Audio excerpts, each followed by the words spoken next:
Hey everybody! Today, we discover what foxy boxing looks like in the 24th century.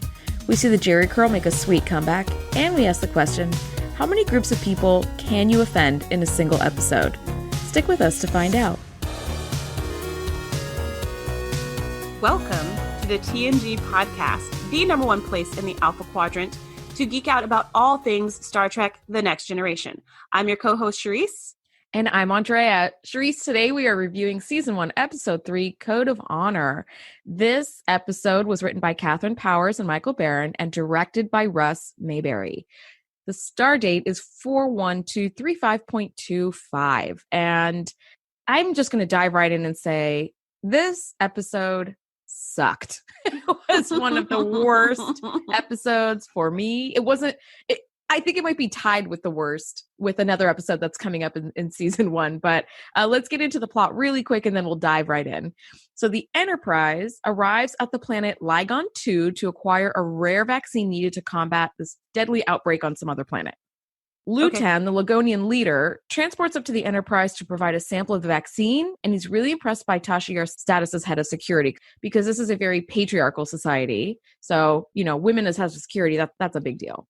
So after a tour of the ship, Lutan and the Ligonians abduct Tasha Yar as they transport back to the surface, and Lutan announces that he wishes to make Yar his first one, and this surprises the Enterprise crew, but also Yarina, who's already Lutan's first one, so she's a little pissed.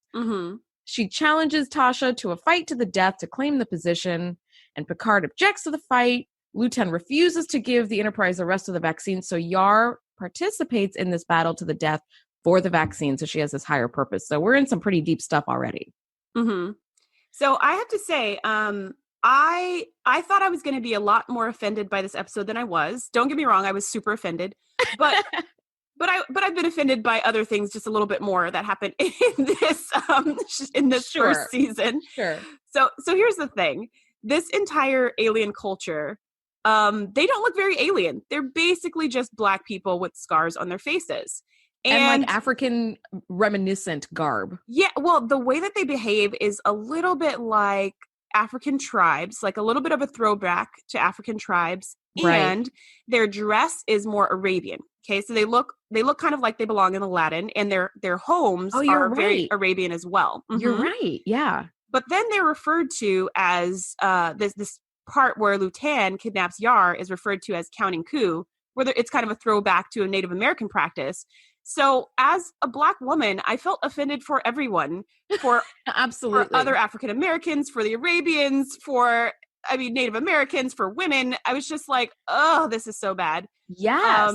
Yes. But that aside,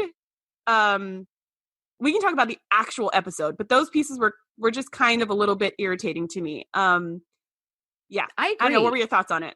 I agree. I thought it was one of the worst episodes to watch for me. Like, the scenes were clunky, and the fact that they keep referring to the Ligonians as this like savage barbarian race, and they're all Black. It's like, oh, come on, this is really problematic for me. It really, really is.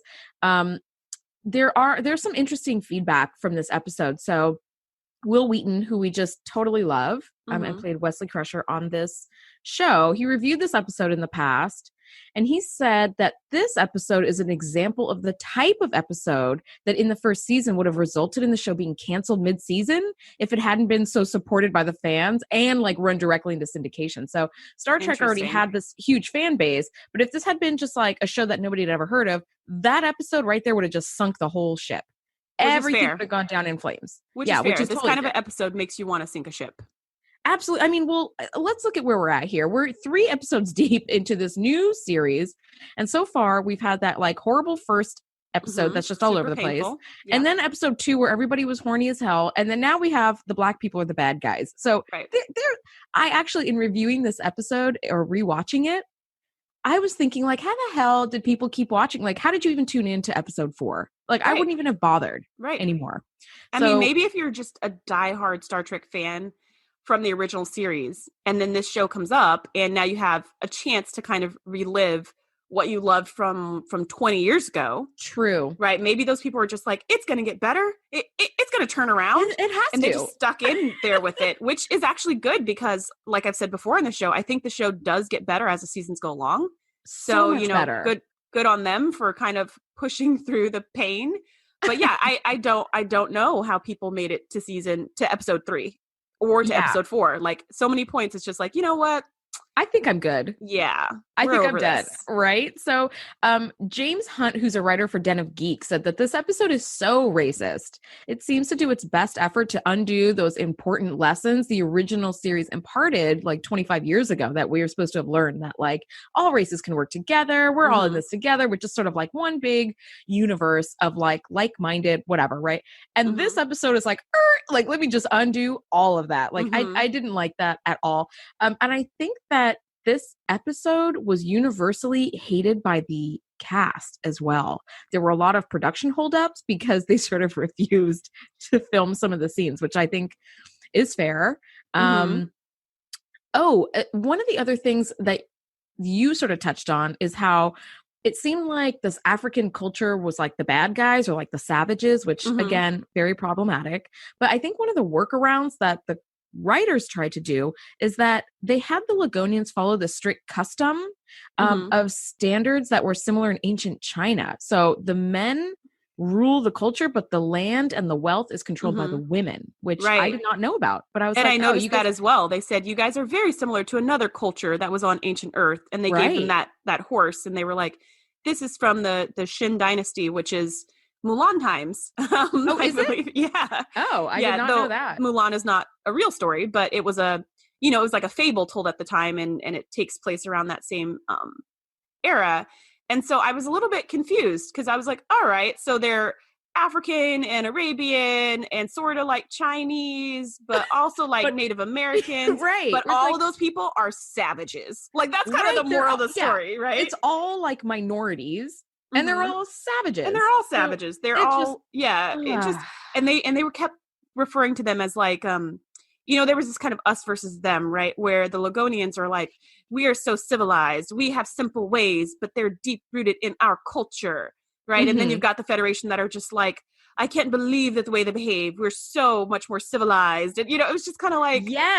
Yes. So here comes Captain Picard having one of his wonderful Captain Picard moments where he's giving a speech to Data and Geordi and Troy, I think, on the planet, which we can get to in a minute. But he basically starts talking about the Prime Directive. And this is the first time in TNG that the Prime Directive is like explicitly spoken about, like we cannot interfere in this culture and their ways. I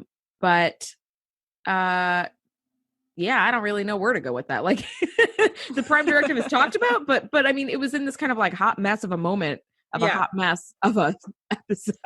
Yeah. It's really interesting what they play around with the Prime Directive in this throughout TNG, but also the rest of the Trek universe. It's kind of like this, all important, we cannot interfere protocol, which is constantly broken. It's almost never upheld. Oh my God. Like left and right. And that's kind of, I don't know. I wonder if that kind of feeds into our kind of American, rebellion inside of just like, yeah, that is a good idea, but it's really important for us to get involved in someone else's issue.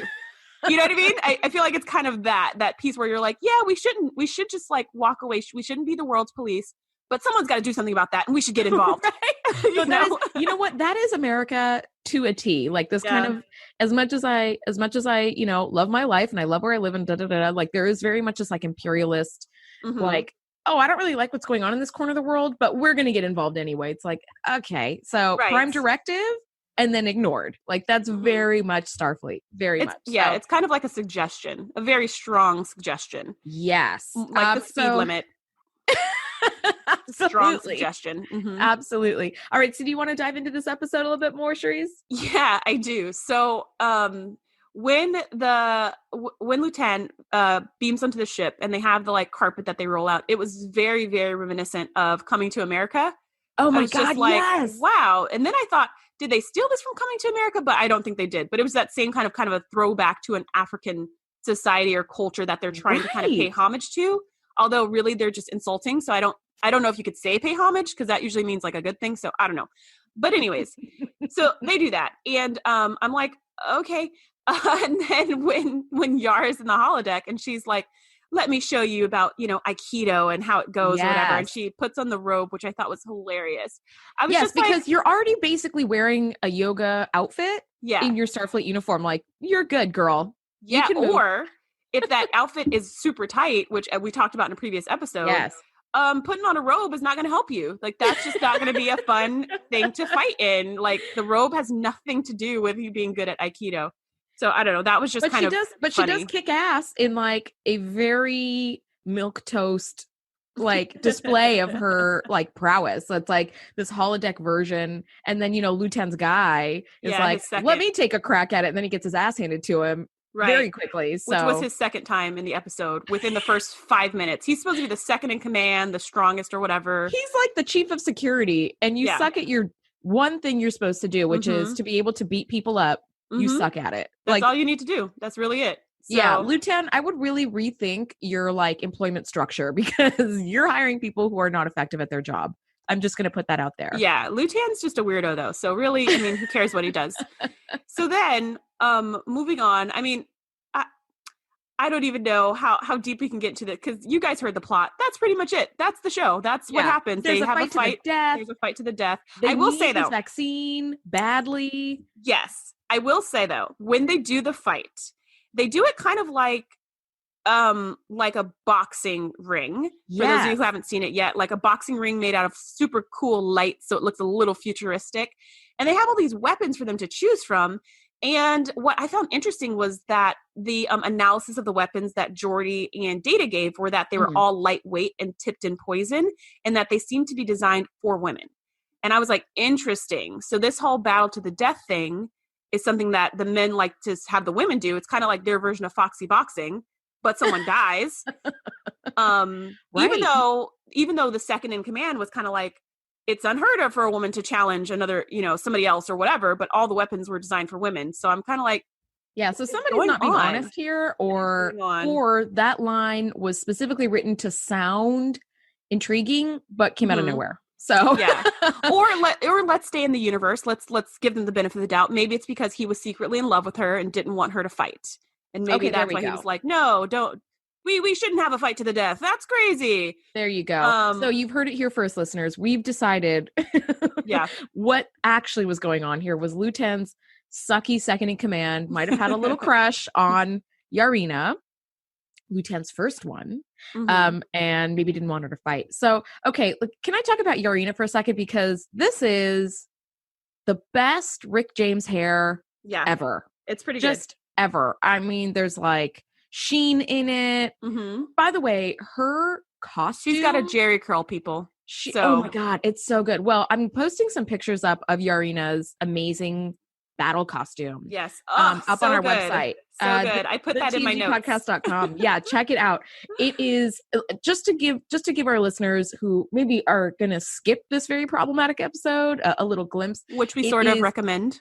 Yeah, we maybe just give this one a pass. Just take our word for it and let's move on to the next one. But she's wearing this like metallic, light pink, ruched from top to bottom, like jumpsuit with a matching of the same fabric, kind of like crown thing. I want to say it's a like headband. But like she has bangs and it's not under the bangs to like keep your hair out of your eyes. It's like above on the top of her head, which makes no damn sense. It's like a stylish headband because Tasha Yar was also wearing a headband. Hers just wasn't that cute. Tasha Yar went Karate Kid and had like the whole thing like to keep her hair out of her eyes, which her hair is super short. So it's whatever. But you're fighting to the death. So let's be careful, I guess. Yeah, we don't have to be so reasonable about her hair. Did you notice though that they switched to Tasha's stunt double during the actual fight? No, I didn't. Yeah, it was her stunt double like the whole time. And I was like, wow, that really does not look like Tasha Yar. It's just another blonde woman. I want to address that because in later episodes when the crew members like fight with some alien race, they almost always across the board had stunt doubles. Maybe they all did. I'm not sure, but there was a lot of stunt double use. And in 1987, there wasn't this like crazy HD TV, right? Yeah. So like they could pass as like the same character. But now in 2020 with like super duper high def and you can see every pore on their face, you're like, who the hell is that blonde chick? Like your haircut isn't even like that close. Like it's not. That's so unfortunate. That's probably why. I was just like, and the same thing happened in Encounter at Farpoint Station, which is episodes 1 and 2 technically. Yes. But we're gonna call it episode 1. Yes, it's episode 1 on Netflix, and if you're listening along with us fans, that's going to be episode 1. Yeah. Yeah, and so there's a scene where where Wesley Crusher falls into this little babbling brook, but I guess we're assuming it was like deep and dangerous. It's very dangerous. Because they're like, "Oh no, Wesley." And then Data goes to grab him and it's clearly a stunt double, like running and jumping and like picking him up, and then suddenly you look back and it's Data's face. And I was like, but that guy didn't even look like Data. Like, he didn't even have all the face paint on. He was just a male. He was a male figure in Data's that sort of fit the description outfit. Roughly. Yeah. Right? And yeah, I think you're right, because I never noticed stunt doubles before. But now in rewatching it, I'm like, who's that? Who's that? Who's that? Yeah. Yes. Well, in 1987, and then I think the show went off the air in 94, 93, I want to say. It was 7 seasons, whatever 7 seasons later is. Mm-hmm. They were not counting on super high def television. Yeah. So now we have this like crazy technology. Imagine how bad the effects are going to look in like 30 more years. It's going to be our version of watching the original series, where you're like, oh God, this is just painful to observe. But yeah, the stunt doubles, now that we can see everything so like closely and like so like high def, like it's just like, oh, you guys really makeup department and hair should have probably gotten on top of that a little bit more. I was like, her hair's not even the same, because Tasha has this like brown or black hair like in the very back, and the front is blonde. But this other lady was just had short blonde hair. I was like, her hair's not even the right color. Her face is not like, what's going on? Yeah, makeup and hair. You guys kind of dropped the ball a little bit. Yarina, though, she didn't have a stunt double. It's still her. So that's what happens when you're not the main cast. You get to fight to the death for realsies. But yeah, her outfit was fierce. She looked amazing. And I was like, if you're going to die in that outfit. Yes, it was pretty amazing. That might be something that we can cosplay, because I don't imagine it would be too hard to find something like that at a costume shop, or make something like that. You just get a crap ton of like metallic silver material and then just roosh it all up and zip yourself into it. I mean, like, you're really good at making costumes, so you would definitely know. I really don't have a leg to stand on, but here I am saying like, it's really easy to throw together. I'm sure you could just, I don't know, put it together. That's the same thing I used to say about everything before I learned how to sew. I'm sure that's super easy. No, you did it in no time. I don't understand why the tailor is saying it's so hard. And then 14 hours later, you're sobbing over your needle and thread. Yep. I have had many a night sobbing over needle and thread, literally. God. So one of the things that I thought was interesting during the fight is that Yarina's glove tipped in poison. Yes. It's like knocked off of her hand and then stabs this guy in the stomach, right? So it pokes him, and there's a little bit of blood drawn. And the second he sees the blood, he falls over dead. Yeah. Which just shows you how deadly these weapons are. Okay, point taken. What I found interesting was that the next action that people took were to say, okay, give her the glove back. And they just dragged the dead body off. Like, that was nobody's brother or husband or friend. I mean, not a tear was shed. It was just like, no one even said remove the body. They're just like, put the glove back, and some other random person drags the body off. Yes. Okay. So I have a couple of thoughts on that. Number one, when when he falls over dead, people just kind of lean away from him. Like, there's no like, oh my God, let's try to help him. Maybe we have an antidote, like, whatever. No, they just kind of leaned away and then just kind of looked at him like sketchy, like, and I did think that moment when that hooked thing like flew off her hand and stabbed him. Yeah. That was the way for the show to tell us viewers like you will die. How deadly. Yeah. The stakes have been raised, because for all we know, Luten could have lied. I don't know. Yeah. No, that's important. That's important because as this is our little Ask a Scientist corner, I don't know of any toxin or poison that works that fast. And my thought when they were like, we have this secret plan, my thought was that they tipped it in like a paralytic instead of a poison. Not Yarina, of course, hers was poison, but for Tasha's, I thought maybe they had replaced all the poison from her weapon and turned it into a paralytic so that it would look like Yarina was dead, but then she would recover. That's what I thought. So it was important for me as an audience member to see, oh no, like they're still dipped in poison and they're still deadly and they didn't change anything. Because I was really like, how are they going to get out of this? I don't see any way to get out of this. And I was like really thinking, I was like, I don't know.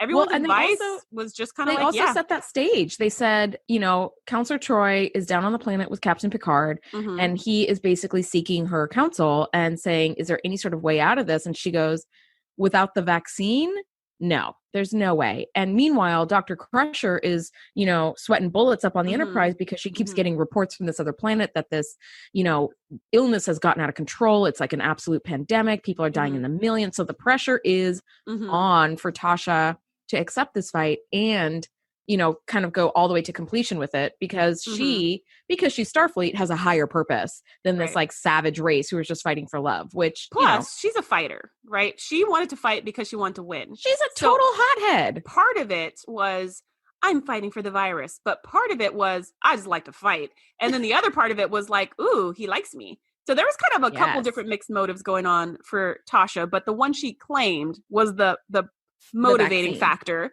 was the vaccine. Yes. Well, I gotta say, Lutan, played by Jesse Lawrence Ferguson, was kind of a dreamboat. He's this giant, tall, muscular, live, leader with a very deep voice, right? I mean, he's dressed like he just stepped out of like Aladdin, the live experience or whatever. But I mean, I will say I appreciate the male form in this episode because the men wore things that sort of were like showed their abs and they all had like crazy good abs. So you're like, all right, you go guys. So, Tara's a little attracted to that. Okay. So another thing, this made me laugh.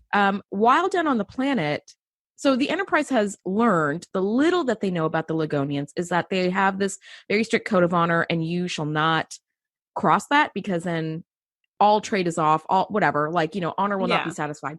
So while down on the planet, Tasha Yar's already been abducted. Lutan's over there strutting around like a peacock, like, I got her. This is the code of honor. So you have to acknowledge it. You have to accept it. So Captain Picard and Lutan are discussing the importance of honor. And they're doing it in these very diplomatic terms that, a lot of veiled language. And Troy, who's completely useless in this moment, as they're discussing the importance of honor goes, one can see the importance of honor, Captain. What? We're literally talking about that right now. You know what? Go sit at the kids' table in color, okay? Because we're literally talking about how important this is right now. So I don't need your empathic abilities to tell me that honor is important because Lutan literally just said, honor is so important. Don't you agree? And Captain goes, yes. And then Troy goes, oh, it's important that, we follow their honor code. It's like, Troy. I mean, she was just trying to help. She did say later on, she was like, you brought me to this planet to advise you. So that's what I'm here for. I'm going to play my role. And when I have a chance, I'm going to advise you. Yeah. She was more useful later when they were sort of in their own quarters and they were kind of talking amongst themselves. She really did sort of pull her weight then, but I did think that moment was like so ham-fisted. Like, why are you even here? Yeah, she was good with Tasha when she was like, so, I mean, it must have felt good or whatever. And she's all like, yeah, it did feel good. Oh, wait, I wasn't supposed to say that out loud. Yeah. Well, you're like, okay. She did a good thing there. I really do think that the writers were still trying to sort of find her role. Like, where did she fit in? Right. And I think that she does a better job in later episodes and subsequent seasons. But yeah, in the beginning, it's very, very clumsy, like what the real purpose of Troy is. Well, it's a little tricky, right? Because she's an empath. But like we talked about before, a lot of the things that she realizes and notices are things that anyone could realize and notice. I mean, to be fair, in the first episode in Encounter at Farpoint Station, no one else could have known that there was pain going on from some secret alien. So that was like, no one would have gotten that. But all the other times when she's just like stating the obvious, it's kind of like, well, she's an empath. She's a telepath, but she doesn't use that power.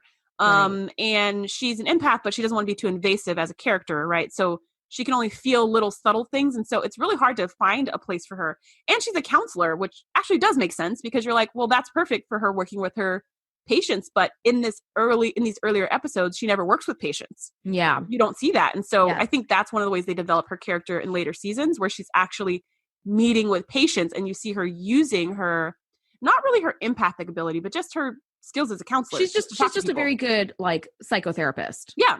And so you kind of see that and you're like, oh, she's the ship's counselor. It makes a little more sense versus now she's more like the captain's personal counselor. Yes. She's like his personal advisor on like things that are not as concrete, like airier, more nebulous sort of things like feelings and emotions and blah, blah, blah. Yes. It makes much more sense later that she's the ship's counselor. I would love for her to be my therapist. She's like gentle and soft. She's in tune to how you're feeling. I mean, she totally gets that. I think that, you know, as much as I love Data, for example, and come to love Geordi and everything else, here we are in episode 3. We still don't really know who these characters are. So as much as I love Data later on, there's nothing to love about him yet. As cool as Counselor Troy becomes, like as useful as she becomes, she hasn't really hit that stride yet. As charming and suave as Riker is, he's not there yet. So we're still kind of developing who these people are. Totally. Everybody is still a little rough around the edges. And, you know, I think this episode really, really nicely sort of demonstrates those growing pains, you know, where we're starting to get into more substantial plots, like somebody from the crew has been abducted and now they have to fight to the death for this vaccine. The fact that this episode seems to have, for me at least, such like blatantly racist overtones is what's problematic. But if you had changed the race or the like color of every, like, why does everybody or made them aliens? Yes, made them more aliens, or exactly like they're green or whatever. Some, you know, they're not heavily borrowing from one culture or another in our past.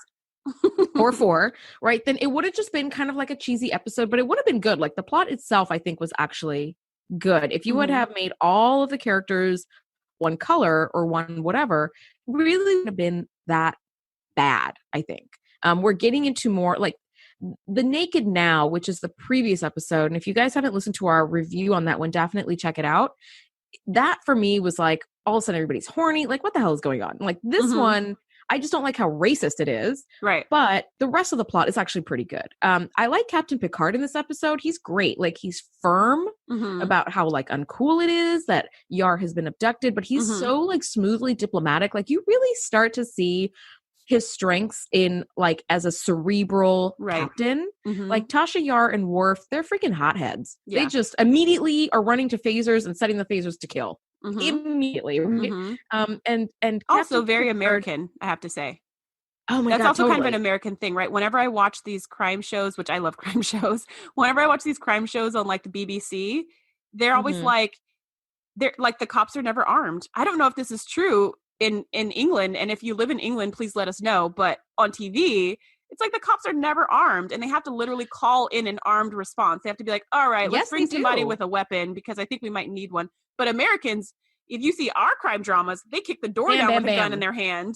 Before they ask any questions, they pull out the gun, right? Yes, and I think that Tasha and Worf are very American in that sense, where it's like, danger, pull out a weapon, you know, just be safe, shoot just first, be safe. Yeah. Shoot first, ask questions later. That's right. Yes, that's definitely there. But like this episode really starts to highlight why Captain Picard is the captain of the flagship of Starfleet. It makes sense because he has this like excellent sort of demeanor. Here's some like random little scene that kind of popped out of nowhere. It's the Geordi is shaving with a razor and he and Data are starting to sort of strike up a friendship. I think it's cute that they kind of wanted to show this character development, but like it was just such a weird aside. Like the main plot of this episode was Yar gets abducted and she has to fight to the death for this vaccine / Luten's like love or whatever. And then the secondary is there's a virus. And Dr. Crusher is like, hey, we really, really need this vaccine. And I mean, people are dying in horrible ways. But then you have this like random scene that honestly could have been in any episode about anything because it didn't have anything to do with the plot of this episode, where we're seeing this emerging friendship between Data and Geordi. And I just thought it just threw me off a little bit because I'm like, you know, I love a Data and Geordi like bromance scene. I really do love it. And I think LeVar Burton has gone on the record to say he hates the fact that people call it a bromance. Which is fair. He's like, why don't we just call it a romance? Because they love each other. And it's like, oh, that's really cute, LeVar. I freaking love that. I might be misquoting him, but LeVar, when you come on our show, you can set us straight. Yes, set the record straight for sure. Maybe you and Brent could do like a joint. We'll figure that out all later, guys. You know what? I heard forgive me, audience, because I have to find this link so I can post it in the show notes. I don't remember where it is. Oh no, I do remember what it is. Oh, I'm totally going to post it. I remember what it is.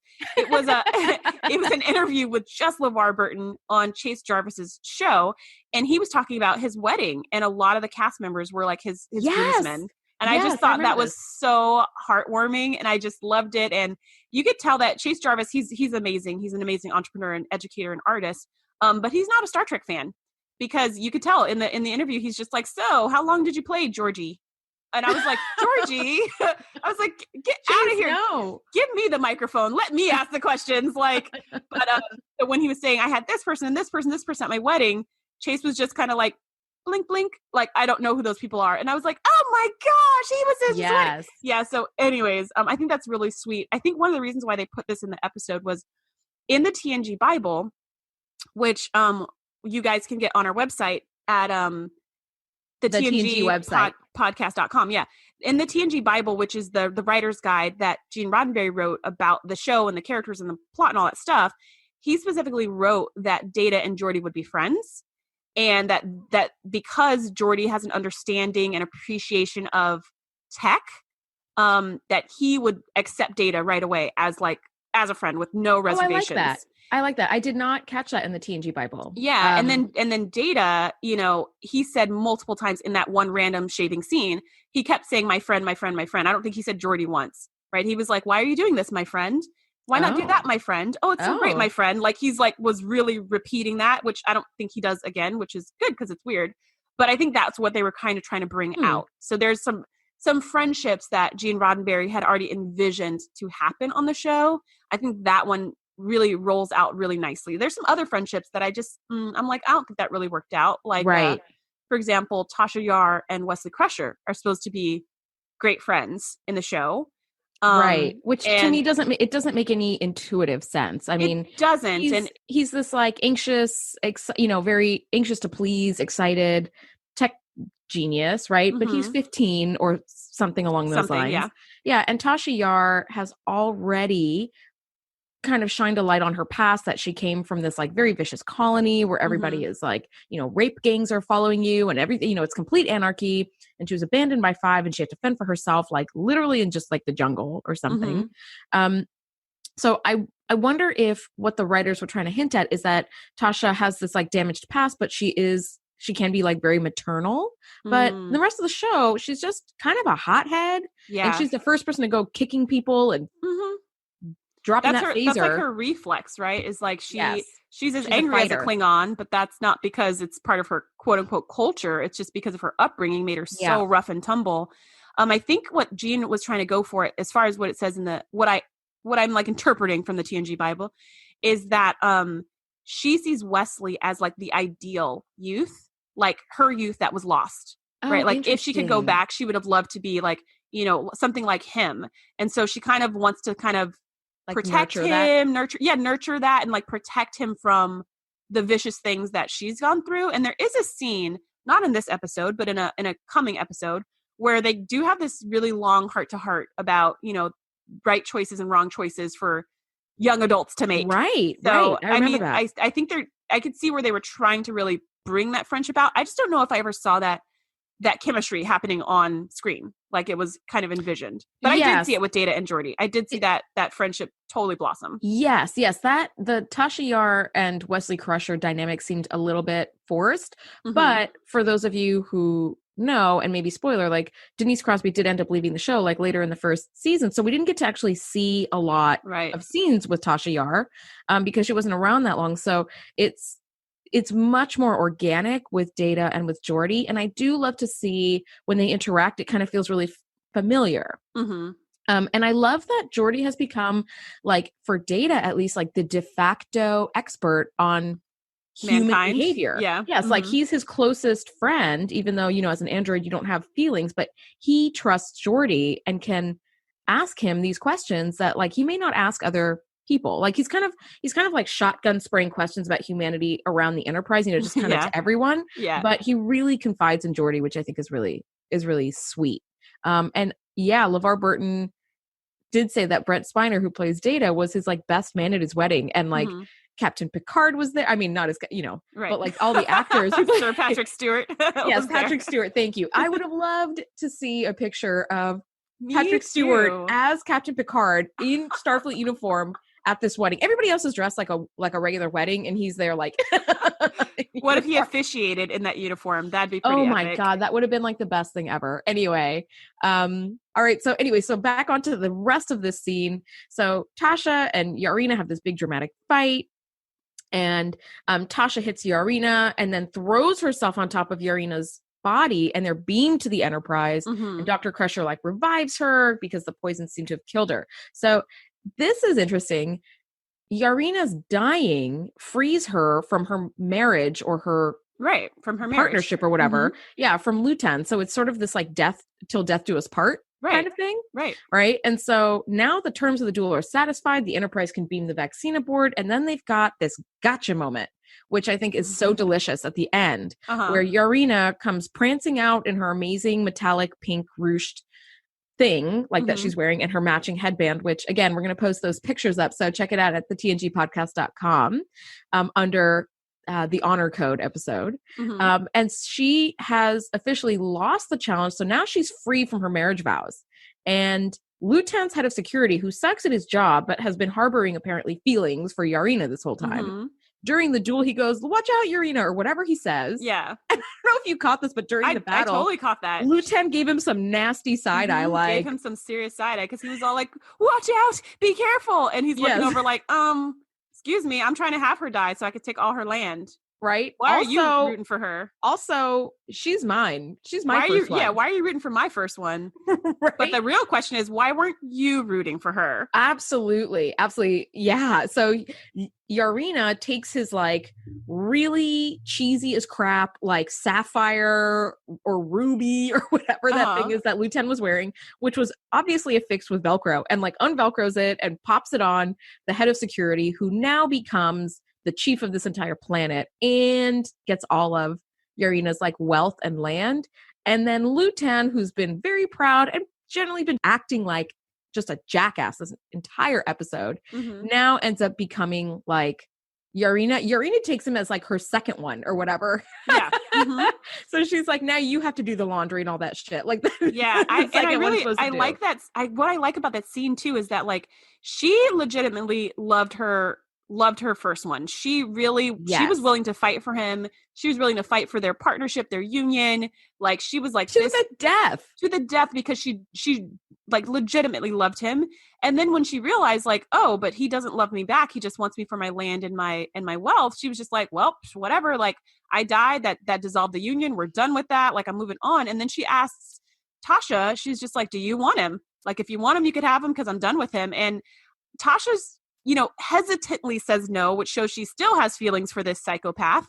And so there would be complications, meaning she doesn't want to live on the planet with him. I don't know. But anyways, so she's just like, okay, well, if you don't want him, I'll keep him. Right. I'll take him as my second one. But she could have easily just thrown him to the wolves and been like, well, whatever. Like he's on his own now. He's got to find another woman. And since everyone on the planet saw how he treated me, he's just going to be destitute and poor forever. I mean, she could have totally dug the knife in. Nobody is going to take him. Yeah, she could have totally twisted the knife, but she didn't. She said, "I'll take him back." Right, as a my second one, yeah. But I'll take him, and so I thought that was like, that's interesting. So both these women still have feelings for this crazy man. Yeah, I get that's true. That's right. She could have just been like, and we're done. Dropped the mic on him and like been like goodbye. Yeah. So she did keep him as the second one. Although I suspect she kept him as her second one or whatever that would be, like you're the second rate husband. I suspect she did that for him to kind of be like humbled. You know what I mean? It's like now you're the second rate husband. Like you don't get my attention. You don't get my land and wealth. I can keep you around if I want to like have some fun with you, but really that's about it. Like you now know your place. And I actually wrote in my show notes, suck it, Lutan, because he got put in his place hard. Like, and it was amazing. It was amazing. And that's like the satisfying ending of shows, right? Is when there's an ironic end. That's when you're like, ooh, that feels good. So his whole goal, his one singular mission throughout this episode was prestige and honor and power. And you done lost it. All of that and became a second. And so that's kind of the like, ooh, that feels really satisfying. Yes. You are now in charge of the cooking and cleaning, and that's it. I can't imagine what second one does, but whatever. You are now diminished. So I love that she was like, come, let's go back to the planet. Bam. Like she's just commanding everything because the head of security for Lutan, who sucked at his job, seems genuinely in love with Yarina and her Rick James, Jheri Curl. And you know what? He was down with it. He was down with her. He didn't want her to die. Like I like this ending. I don't like the episode, but I like the ending. She got her just desserts. The chief of security for Lutan got like the woman he loved, and Lutan ate a pile of crow. So I felt good.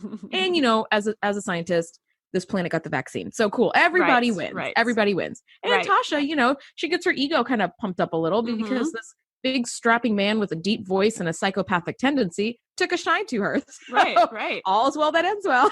That's right. And so on whole, we would not recommend watching this episode if you haven't seen it before. But if you have, what do you think? Was it a good show? A bad show? Did you love the Lutan death fighting, foxy boxing going on, or what?